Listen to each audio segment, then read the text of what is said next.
देवों में सर्वप्रथम पूज्य गणेश जी का वाहन चूहा है। चूहा जिसे संस्कृत में मूषक कहते हैं, जो कि शारीरिक आकार में छोटा होता है।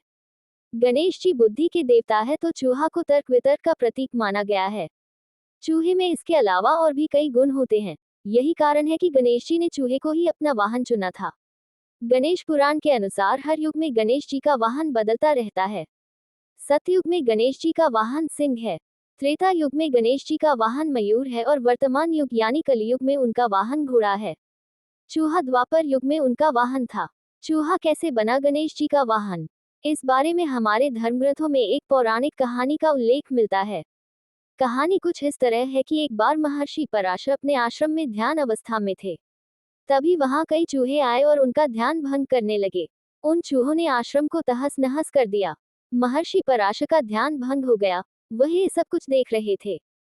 वह इस समस्या के समाधान के लिए गणेश जी का स्मरण करने लगे। गणेश जी को जब महर्षि की समस्या के बारे में पता चला तो उन्होंने सभी चूहों को वहां से भगाने के लिए अपना पाश फेंका। आश्रम में एक चूहा ऐसा था जो सबसे ज्यादा उत्पात मचा रहा था। पाश ने उस चूहे को बांधकर गणेश जी के सामने उपस्थित किया। विशालकाय रूप के गणेश जी को देख वह चूहा उनकी उपासना करने लगा। गणेश जी उस चूहे से कहा, अब तुम मेरी शरण में हो, तुम जो चाहे मांग सकते हो।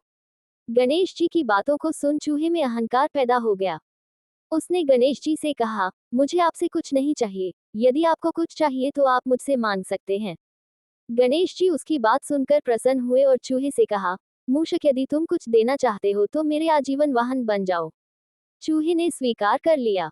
जब गणेश जी चूहे पर बैठे तो उसका शरीर गणेश जी के वजन को सह नहीं पाया और उसका घमंड चूर चूर हो गया। उसने अपने इस कृत्य के लिए माफी मांगी। तब गणेश जी ने अपना वजन कम किया और इस तरह आज तक गणेश जी का वाहन वही चूहा है।